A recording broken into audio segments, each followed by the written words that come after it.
saya sendiri Rusandi Fikri dari Bisa AI akan sedikit mendiskusikan tentang kalkulus dan juga penerapannya pada machine learning. Kita langsung masuk kalkulus for machine learning. Nah, jadi apa yang kita bahas pada pagi hari ini secara umum ada 4. Pertama, intro kalkulus. Yang kedua ada konsep turunan, 3 aplikasi turunan, dan 4 penerapan turunan ya pada SIR model. Nah, di sini memang konsep dari kalkulus ini pembahasannya itu sangat luas ya. Jadi ada banyak pembahasan yang bisa dibahas terkait dengan kalkulus dan hubungannya dengan machine learning. Nah, tapi pada pembahasan kali ini saya mengambil satu bagian saja, yaitu pada konsep turunan dan sedikit penerapannya pada machine learning. Jadi mungkin untuk pembahasan lainnya mudah-mudahan kita bisa bertemu lagi di berbagai acara webinar lainnya untuk membahas part-part lainnya yang sebenarnya masih sangat banyak ya di luar dari pembahasan pada pagi hari ini. Sekarang masuk ke introduction calculus dulu. Nah, jadi ini ada beberapa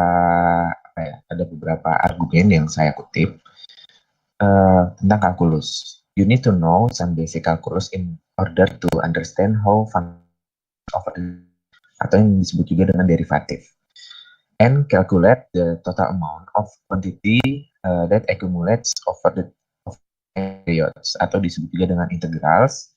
The language of calculus will allow you to speak precisely about the properties of function and better understand their behavior. Jadi di sini kenapa kita perlu memahami kalkulus, setidaknya basicnya. Yang pertama, dengan memahami basic dari kalkulus, kita bisa mengerti perubahan dari sebuah fungsi terhadap waktu, dari waktu ke waktu. Bisa jadi dari variabel, benar-benar dari variabel waktunya, atau dari variabel-variabel yang berubah gitu, dan lain sebagainya. Nah, perubahan fungsi dari waktu ke waktu ini itu disebut juga dengan derivatif atau turunan. Sedangkan jumlahan nilai dari fungsi tersebut yang diakumulasikan dari sebuah periode waktu itu yang kita sebut dengan integral. Nah, jadi kalau misalkan bisa dianalogikan, jika kita melihat perubahan fungsi dari suatu fungsi ya, dari waktu ke waktu, itu kita berbicara tentang turunan atau derivatif. Sedangkan kalau kita mau menjumlahkan nilai akumulatif dari suatu fungsi berdasarkan periode waktu tertentu, itu namanya integral. Makanya di integral itu kan ada integral dari fungsinya apa, dari X sekian sampai sekian. Kalau kita mau ngitung nilai misalnya. Gitu. Nah, sebenarnya dihitung apa? Time periodnya ini adalah si X-nya. Gitu. Dari berapa sampai berapa yang mau kita hitung. Kemudian konsep dari integral itu sendiri adalah kita menghitung jumlah akumulasi dari nilai-nilai yang ada pada fungsi tersebut seiring dengan berjalannya time period itu atau si X itu. Nah, maka dari itu si integral ini juga sering dipakai untuk menghitung suatu luasan di bawah kurvanya. Gitu. Nah, selain itu, bahasa kalkulus ini juga bisa membuat kita berbicara banyak tentang sifat-sifat dari fungsi dan lebih mengerti tentang behavior ya di sini bilangnya, atau perilaku di fungsi-fungsi tersebut. Perilakunya maksudnya seperti apa? Jadi kalau misalkan kita berbicara, katakanlah kita berbicara di turunan, kita melihat tuh apakah fungsi tersebut cenderung naik, fungsi naik, ya, atau fungsi turun, tanpa kita melihat kurvanya seperti apa sih gitu. Jadi kalau kita dikasih sebuah fungsi yang sifatnya benar-benar formulanya, kemudian kita mau menentukan nih apakah fungsi tersebut adalah fungsi yang naik atau turun di suatu interval gitu. Nah, itu kita bisa lihat dari turunannya. Kenapa? Karena turunan juga merupakan konsep dari gradien ya. Gradien pada suatu fungsi. Kalau misalkan gradiennya positif, itu artinya fungsi tersebut naik. Kalau negatif, fungsi tersebut turun. Tuh. Dan lain sebagainya yang mungkin nanti bisa dijelaskan lebih lanjut, eh, lebih dalam lagi juga yang ada pada kalkulus. Yang kedua, kita masuk ke konsep turunan. Nah, jadi yang tadi itu sedikit ya intro tentang kalkulus. Walaupun mungkin teman-teman ketemu kalkulus di mungkin di sekolah atau di universitas dan lain sebagainya, eh, mungkin ada yang bilang susah lah atau pusing gitu mempelajari kalkulus dan lain sebagainya ya. Memang itulah bentuk dan konsep dari kalkulus itu sendiri. Nah, mungkin sedikit saran kalau misalkan kita memahami kalkulus itu, kita pahami juga dari interpretasi yang metode yang dibicarakan gitu. Sehingga kita juga bukan cuma bisa ngitungnya aja, tapi kita juga bisa memahami lebih lanjut apa sih arti dari metode tersebut gitu. Nah, pertama dari ini yang kita bahas ya pada hari ini, yaitu tentang turunan. Dalam ilmu kalkulus, turunan merupakan suatu pengukuran terhadap perubahan nilai suatu fungsi akibat adanya perubahan variabel. Nah, ini seperti yang tadi pembahasan di awal, perubahan nilai pada suatu fungsi yang disebabkan pada berubahnya variabel-variabelnya. Jadi X1-nya berapa, terus X2-nya berapa, X3-nya berapa, dan lain sebagainya. Nah, itu bisa kita bisa kita katakan itu sebuah turunan. Jadi kalau fungsi yang berubah-ubah nilainya terhadap perubahan variabelnya. Nah, konsep dari turunan ini sebenarnya definisinya itu bisa dari limit ya. Nah, limit H mendekati 0, jadi fungsi F itu didefinisikan turunannya sebagai F aksen X, ini dibacanya, yang kita bisa hitung dari limitnya. Limit H mendekati 0, X plus H dikurang F per H, gitu. Nah, ini konsep dari turunan. Nah, untuk limit itu sendiri, mungkin di sini takut waktunya nggak cukup, jadi saya skip pembahasan limit itu sendiri. Jadi mungkin di sini akan ngebahasnya nggak banyak ya. Mungkin saya harap di sini teman-teman, asumsi saya adalah teman-teman sudah memahami dasar-dasar dari metode atau teknik limit ini. Nah, sekarang kita bahas lebih lanjut. Untuk turunan fungsi f yang kita definisikan atau kita tuliskan, notasikan di sini sebagai f aksen, dia mempunyai nilai pada setiap variabel x. Jadi kalau misalkan kita mau menentukan fungsi turunan dari 2x pangkat 2. Nah, x ini kan kita bisa menginput nilai-nilainya ya. Mau x-nya 1, 2, 3, dan seterusnya. Nah, kita bisa menghitung itu dengan konsep limit ini. Nah, untuk suatu fungsi fx, di mana limit h-nya mendekati 0 untuk fx plus h dikurang fx per h gitu. Nah, ini menjadi bentuk tak tentu ya sebenarnya kalau kita masukkan h-nya 0. Masukin aja nih h-nya 0 sini. Keluarannya jadi apa? Fx dikurang fx per 0. Fx dikurang fx 0. Berarti hasil dari ini sebenarnya 0 per 0. Nah, ini adalah bentuk tak tentu dari limit. Nah, tapi memang konsep ini yang digunakan untuk fungsi turunan. Nanti mungkin akan lebih kebayang, nanti ada sedikit simulasinya pada Python. Nah, jika nilai limit ada, maka kita katakan bahwa f dapat diturunkan pada saat x gitu. Jadi, kalau misalkan di teori ya, kalau misalkan di teori itu bilangnya gini, fungsi turunkan pada saat x ketika limitnya ada. Gitu. Contohnya 2x gitu. Misalkan x kuadrat ya x kuadrat. X kuadrat punya turunan nggak di 2? Nah, 2-nya itu bertindak sebagai x-nya gitu. X kuadrat punya turunan nggak di X sama dengan 3. Nah, kita tahu dari mana? Kita lihat dari limit yang tadi. Kalau dari limitnya ada, berarti dia bisa kita turunkan di titik itu. Nah, selanjutnya, ini mungkin pembahasan sedikit tentang teori-teorinya dulu ya. Fx sama dengan x pangkat n, ini definisi dari turunan ya, yang kita ketahui mungkin ya secara umum. Jadi kalau yang secara limit, mungkin kalau emang teman-teman yang udah terjun langsung di bidang kalkulus. Dan kalau yang ini mungkin yang kita ketahui juga mungkin di sekolah, ya mungkin SMA, sekolah SMA dan sederajat ya.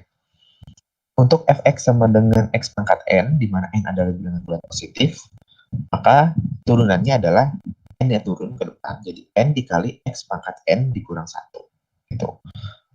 Nah, jika kita bisa notasikan, dx dari x pangkat n, nah dx di sini adalah derivatif ya, derivatif x dari fungsi x pangkat n sama dengan n dikali x pangkat n min 1. Itu. Contohnya gimana? Nah, contohnya gimana? Pertama, di sini kita punya fungsi 13x min 6. Fx sama dengan 13x min 6. Tentukan turunannya ketika titiknya itu sama dengan x sama dengan 4. Jadi, kalau misalkan kita bisa istilahkan secara lisan ya, ini bisa kita tulis, bisa kita baca, misalkan fx sama dengan 13x min 6. Tentukan turunannya di titik 4. Gitu. Solusinya, yang pertama kita ini secara limit ya, sama ini contohnya secara limit. Kalau misalkan nggak secara limit, ini x-nya pangkat 1 tinggal turun ke depan, terus 1 kurang 0, 0, berarti sisanya tinggal 13 jawabannya ya. Nah, kalau secara limit dapat jawaban 13 itu gimana caranya? Nah, ini kayak gini. Kita masukkan fungsinya.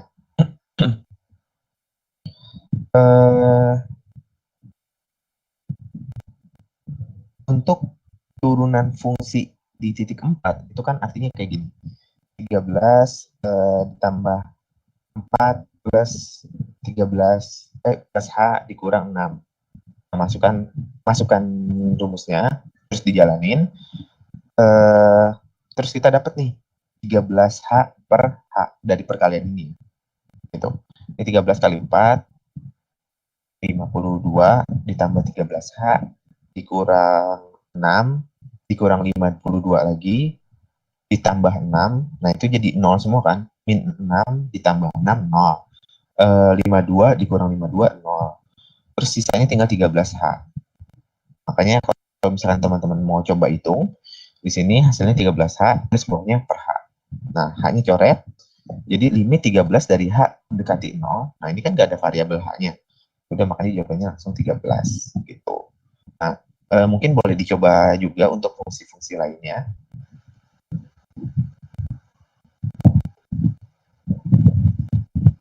Nah, di sini ada contoh yang kedua ya.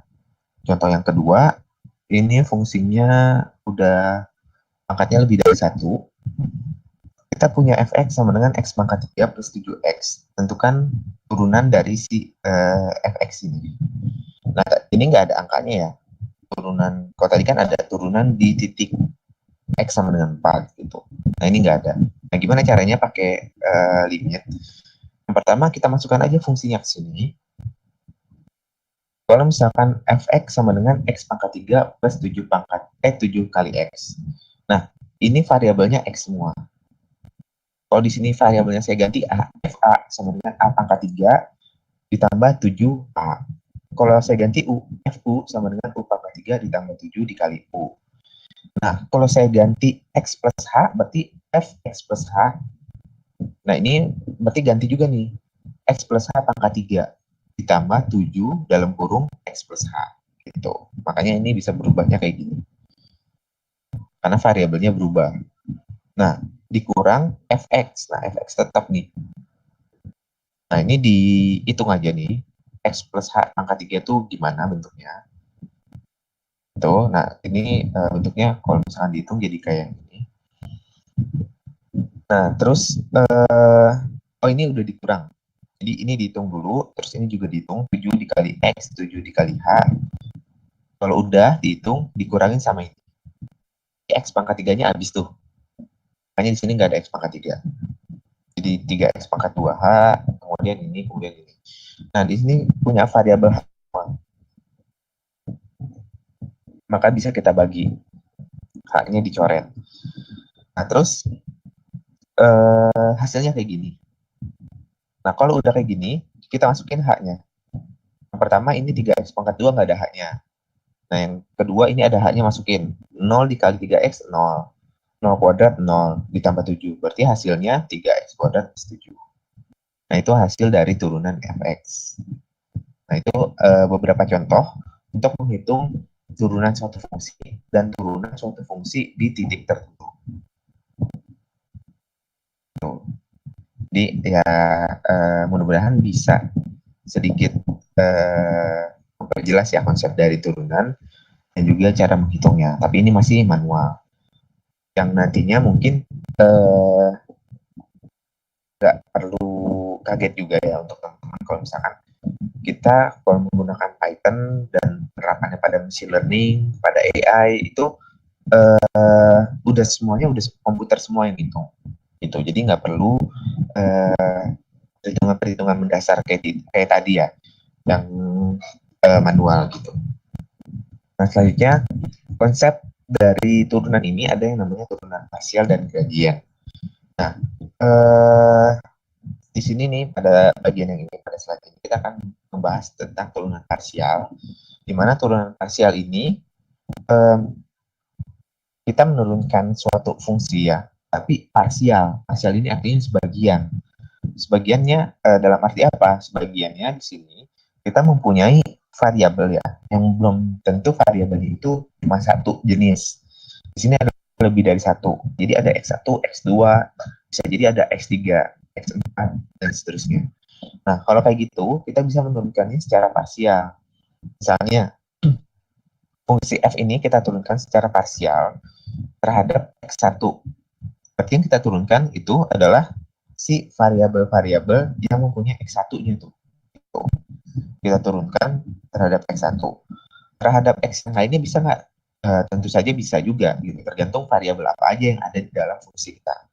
Kan di sini fungsi F-nya itu ada X1, X2, dan seterusnya sampai Xn. Nah, cara menurunkannya secara parsial gimana? Jadi kita balik lagi ke fungsi limitnya. H mendekati 0 untuk ini. Gitu. F X1 plus H, X2, terus sampai Xn. Kenapa? Karena di sini yang kita mau turunkan itu X1-nya aja. Jadi X1 aja yang plus H. Itu X2 dan seterusnya enggak. Terus dikurang Fx per H. Gitu.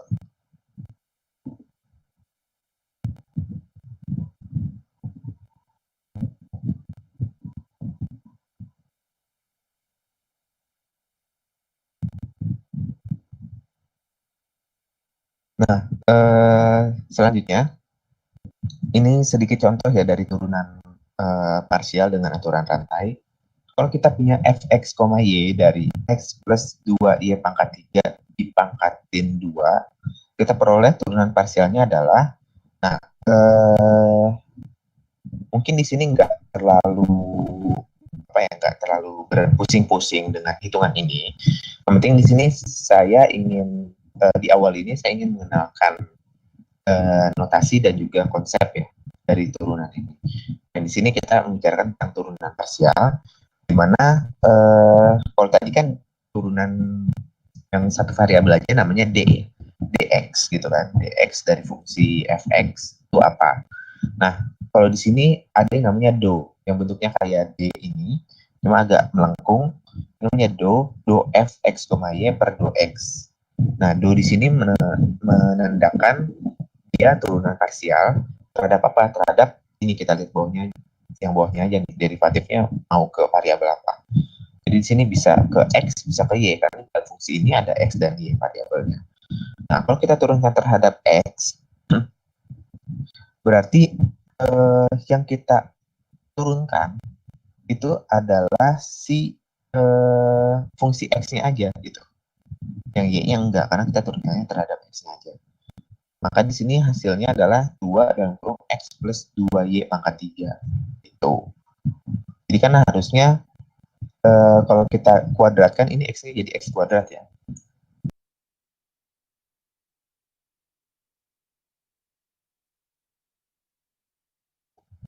Gitu. Nah, di sini makanya hasilnya si X-nya pangkat 1. Walaupun si Y-nya tetap variabelnya pangkat 3. Gitu. Nah, kalau kita turunkan terhadap nilai Y-nya, di sini yang berubah adalah si yang diturunkan terhadap nilainya adalah si Y-nya. Gitu. Nah, ini juga menerapkan konsep aturan rantai pada turunan. Jadi di pangkatnya ini nanti turun dulu. Jadi kayak mungkin dulu di sekolah ya, kalau kita belajar, kalau kita punya aturan yang U sama dengan fungsi fx kuadrat misalnya.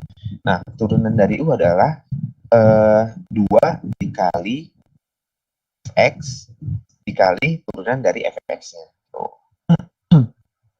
Nah, sekarang kalau kita lihat di sini, berarti 2, kalau yang X ya ini, 2 dikali U-nya pangkat 1, U-nya itu yang X plus 2Y pangkat 1, terus dikali turunan dari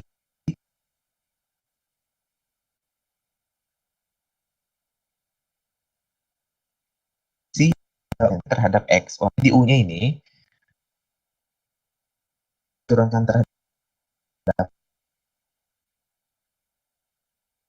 di 2Y pangkat dianggap sebagai konstanta. Itu turunkan terhadap X nilainya 0. Seperti ini 2 di X plus 2Y pangkat 3 dikali 1. Gitu. Nah, yang juga konsepnya kayak gitu. Ini sedikit konsep dari turunan parsial aja. Ya. Misalkan mau mendalami lebih lanjut juga boleh lebih lanjut tentang turunan parsial, karena ini benar-benar berguna. Ada di belakang slide-nya. Aku udah ke Nah, yang kedua ada contohnya di sini adalah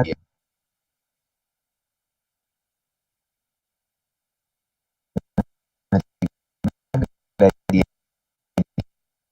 ini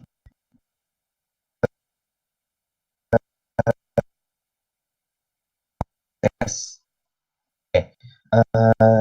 Mohon maaf tadi koneksinya turun jadi reconnecting ya. Untuk gradien itu sendiri di pembahasan dasarnya, turunan pertama dari suatu fungsi itu adalah gradien dari fungsi tersebut gitu. Jadi kalau kita mau menghitung gradien itu kan terkait dengan kemiringan ya. Kita mau menghitung kemiringan di titik di suatu titik gitu ya, suatu titik X, di X sama dengan 2, X sama dengan 3, kita turunkan aja fungsi tersebut, kemudian kita masukkan ini. Kalau misalkan gradiennya positif, berarti kemiringannya positif atau fungsinya itu pada saat titik itu dia fungsinya naik gitu. Tapi kalau negatif, fungsinya tersebut turun. Nah, kita lanjut dulu, masuk ke aplikasi turunan ya. Di sini ada aplikasi turunan, machine learning.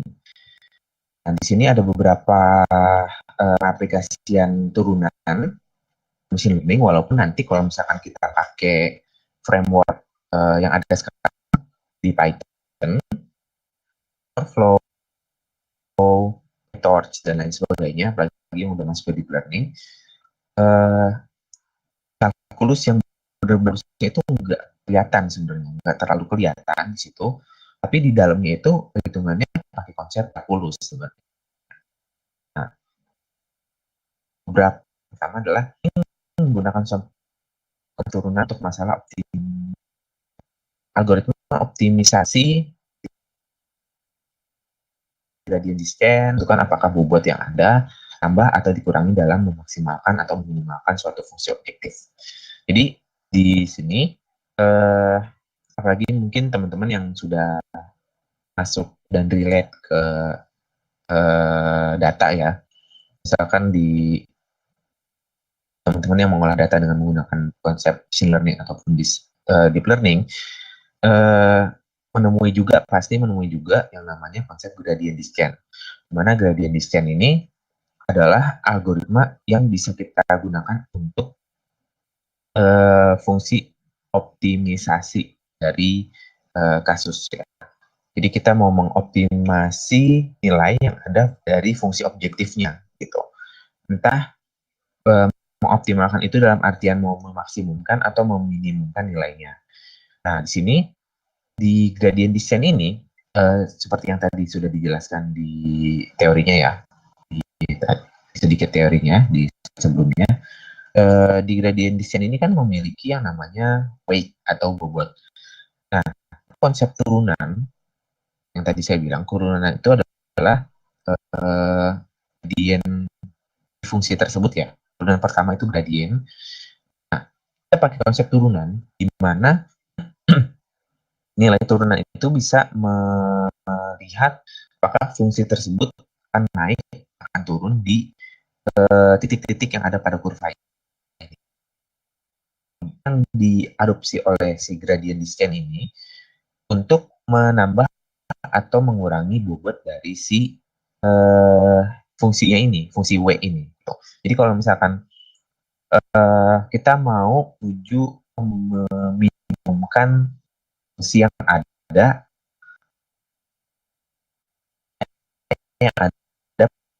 pada fungsi objektif, nilai minimum dari fungsi tersebut itu berapa. Gunain fungsi optimasi dari gradient descent, konsepnya si gradient descent itu ya pakai gradient, pakai turunan pertama. Kalau misalkan dia tujuannya mau minimum nih, fungsi yang paling minimum.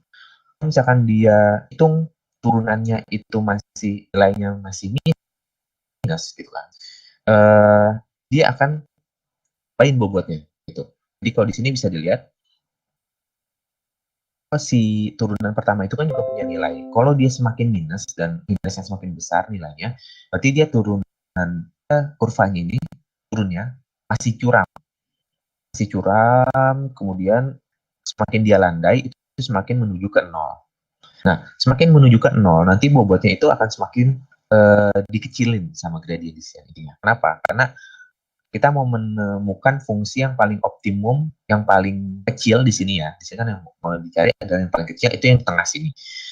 Ibaratnya kalau kita gelindingin bola, ya, kita pas bola ke kurva ini, untuk mencapai titik yang tengah ini benar-benar dia semakin landai, ini kan tadinya curam ya, terus dia semakin landai, harusnya kecepatannya akan semakin pelan. Nah, itu yang dipakai dari gradient descent ini. Jadi kalau semakin semakin landai dia, artinya semakin kecil turunan pertamanya, itu fungsi bobotnya akan diatur. Sehingga nanti di sini dia akan semakin pelan. Jalannya akan semakin pelan. Ketika di sini dia cek nih, untuk selanjutnya, kalau ke sini kan pasti gradiennya udah positif. Dia ketika di titik optimumnya, dia ngecek, oh untuk langkah selanjutnya, gradiennya udah positif. Berarti yang diambil yang ini, untuk fungsi minimumnya. Itu konsep dari gradient descent. Dengan memakai konsep turunan. Itu yang pertama.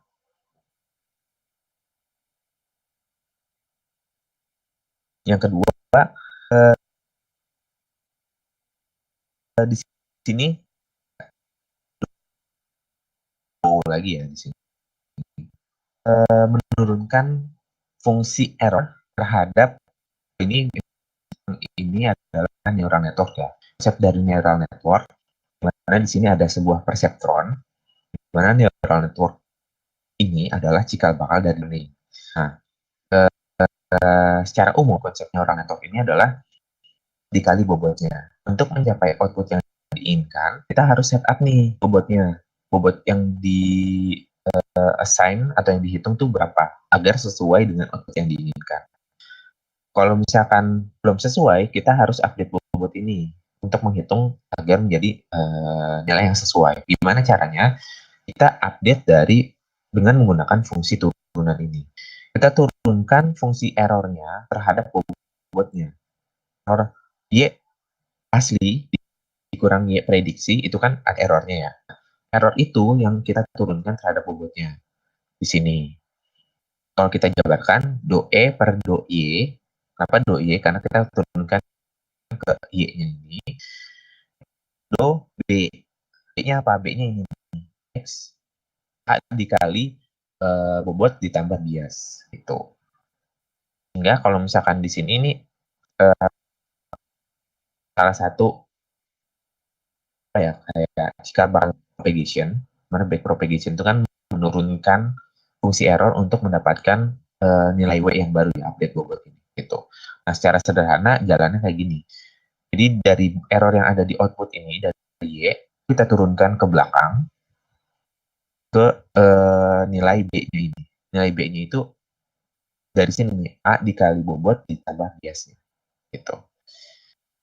Itu aplikasinya pada machine learning. Kalau misalkan kita ngoding biasa, kelihatan nggak? Ya, nggak kelihatan. Karena udah langsung dihitung sama komputer. Gitu. Nah, kemudian ini ada sedikit contoh sederhana di tentang turunan. Ini nanti langsung kita coba aja plan ini. Jadi saya skip dulu.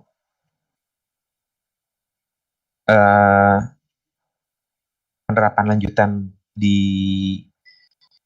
turunan, menurut saya ya, ini yang paling kena itu di model epidemik. Nah, di model epidemik ini ada yang namanya model SIR. SIR itu singkatan dari suspect, infected, dan recovery atau remove. Karena pertama kali ditemukan atau diperkenalkan oleh Kermack dan McKendrick pada 1927. Nah, si SIR model ini ngomongin tentang apa sih? Bentuknya kayak gini. Ini ngomongin tentang model epidemik penyakit. Ini bisa apa aja penyakitnya gitu. Dan di sini bergantung pada asumsi-asumsinya. Mungkin ini secara singkat aja karena keterbatasan waktu ya. Kalau misalkan yang penasaran dengan model SIR ini, sebelumnya udah dibahas dengan lebih panjang ya di webinar-webinar sebelumnya. Teman-teman bisa cari aja di channel YouTube Bisa AI. Intinya adalah SIR model ini kita bisa gunakan untuk model epidemi suatu penyakit dengan asumsi-asumsi bahwa S itu adalah yang suspek, infected itu yang udah kena, recovery itu yang sembuh. Gitu. Nah, ini bisa diubah-ubah juga tergantung asumsinya. Bisa aja remove. Remove itu artinya orang yang udah bebas dari penyakit. Dan itu ada dua kemungkinan. Kalau nggak dia sembuh, dia meninggal. Gitu. Nah, ini asumsi-asumsinya ada parameter B dan gamma, beta dan gamma, di mana beta adalah laju penyebaran penyakit, dan gamma itu laju kesembuhan. Kalau di sini ya. Jadi, kalau di model lain bisa beda parameternya atau beda asumsi, itu juga bisa. Nah, di sini yang pengen saya lihatkan di sini adalah konsep dari si ya, ternyata si kalkulus ini juga dipakai nih untuk pemodelan ini. Mungkin sekarang yang melakukan pemodelan penyakit khususnya di COVID ya, karena sekarang lagi masa pandemi COVID, dia dalamnya pakai metode yang ada di kalkulus, yaitu turunan yang kita pelajari tadi. Itu ada derivatif di sini. S diturunkan terhadap artinya apa? S diturunkan terhadap waktunya. Seiring berjalannya waktu itu dia berapa nilainya. Fungsi tersebut nilainya berubah-ubah tergantung pada variabelnya apa. Variabelnya di sini T, yaitu variabel waktu. Itu kan konsep dari turunan. Itu. Nah, ini hasilnya nanti, di mana fungsinya itu bisa kita estimasikan, ya nilai-nilainya itu berapa, ke depannya gimana. Hasilnya grafik seperti ini. Di mana yang suspek itu nanti akan semakin turun. Kenapa? Karena dia berubah menjadi infected dan juga recover. Nah, mungkin itu saja yang dapat saya sampaikan. Kurang lebihnya mohon maaf. Nah, selanjutnya saya akan share screen sedikit tentang implementasi pada Python-nya ya. Ini biar berikan sedikit gambaran juga teman-teman tentang peran di kalkulus ini terhadap machine learning dan juga terhadap khususnya AI gitu. Secara general ke AI. Ke machine learning juga ada sih tadi. Dimana kita udah lihat juga penerapan di machine learning itu bisa kita pakai di optimisasi, kita pakai di deep learning. Hanya saja di sini yang ingin saya perkenalkan ke teman-teman lebih ke implementasi pada model epidemiknya ya. Soalnya yang deep learning itu udah pernah webinar sebelumnya. Yang optimisasi bahkan ada satu rangkaian webinar tersendiri dari tim AI ya, di Bisa AI itu bahas tentang optimisasi sendiri dengan berbagai algoritma. Nah, jadi sepertinya dari sisi kalkulus yang ini sih yang belum pernah dibahas gitu. Bisa tersampaikan ke secara keseluruhan. Kalau misalkan yang ingin review lagi atau yang ketinggalan di sesi-sesi sebelumnya atau di sesi ini kan nanti bisa tinggal lihat aja di channel YouTube Bisa itu bisa diulang berkali-kali gitu. Singkat saja sebenarnya ini masih yang sederhana. Di sini ada penerapan turunan pada Python sederhana. Bisa saya banding. Jadi kalau saya mengisahkan derivatif di sini terhadap suatu fungsi variabelnya. Nah, di sini tadi secara limit H mendekati 0 dari fx plus H dikurang fx per H. Di rumusnya itu kan. Nah, di sini saya set H-nya itu yang mendekati 0. Ini nggak apa-apa nih, semakin mendekati 0, makin baik gitu estimasinya nanti. Jadi kalau saya tambahin nolnya, banyak juga nggak apa-apa. Kemudian saya mau mendefinisikan fungsi fx-nya. Di sini saya definisikan ini ya, Pak. Fx sama dengan kuadrat yang 2 itu f. Machine learning ada nggak sih sisi kalkulusnya? Itu mungkin lebih ke situ sih. Contohnya misalkan gini, di algoritma KNN ya, nearest neighbor, situ ada nggak proses kalkulusnya? Kalau menurut saya distance-nya, gitu. Kalau di model itu. Tapi kalau di case yang lain, misalnya yang tadi disebutkan, misalkan di gradient descent, itu benar-benar kalkulus, gitu.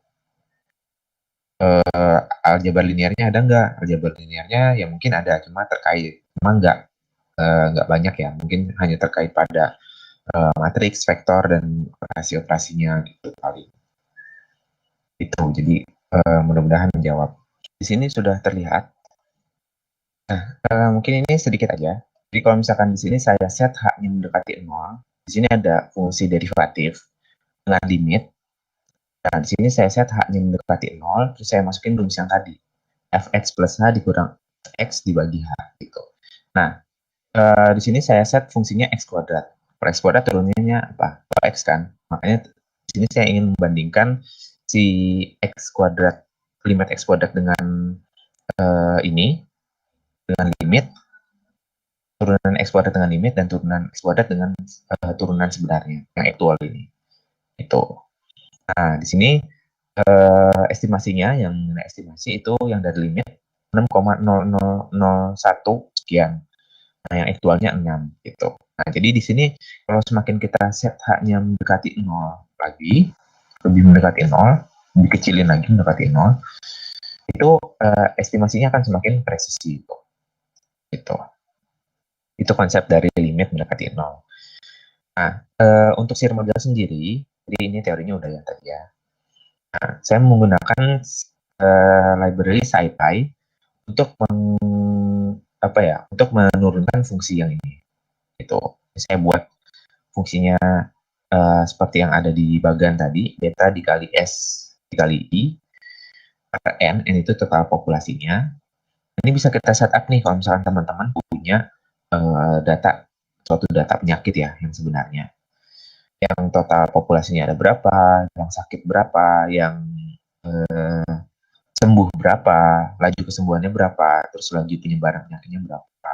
Itu bisa nih masukin aja ke sini. Sehingga nanti uh, kita bisa lihat hasilnya seperti ini. Nah, ini terhadap waktu, tentunya saya set 1 tahun gitu kan.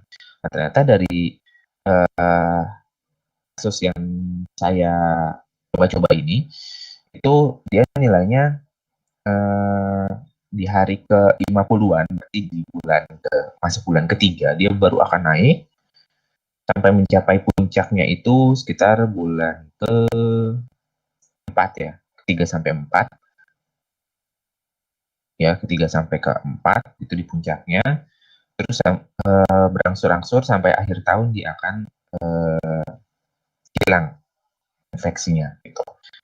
Dan yang sembuh itu akan semakin banyak gitu. Di sini yang saya hitung itu nilainya hanya si yang sakit dan yang sembuh nanti berapa.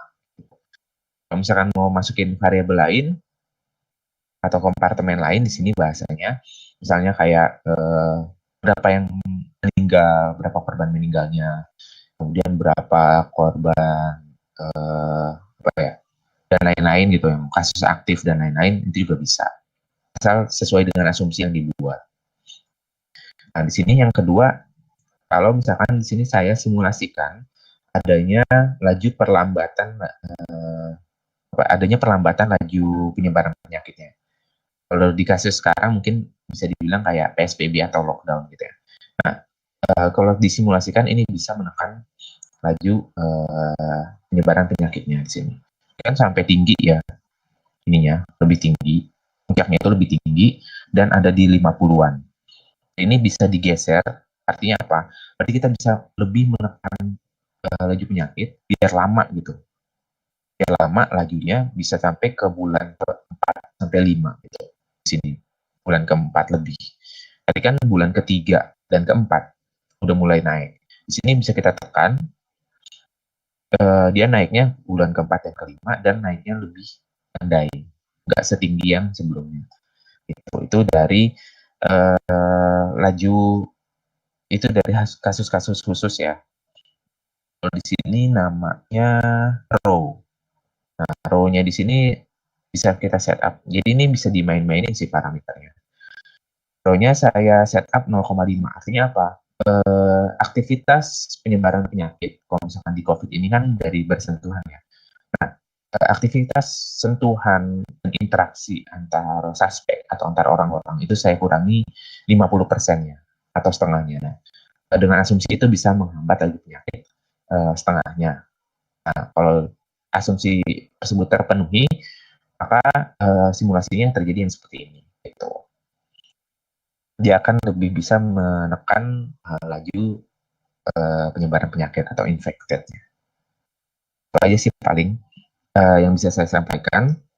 Kurang lebihnya mohon maaf. Nah, fungsi derivatifnya di fungsi apa ya? Nah, fungsi kalau di SciPy yang ini kita pakai ini, dia ada fungsi sendiri di sini. Nih. Jadi dia udah pengembangan dari si derivatifnya.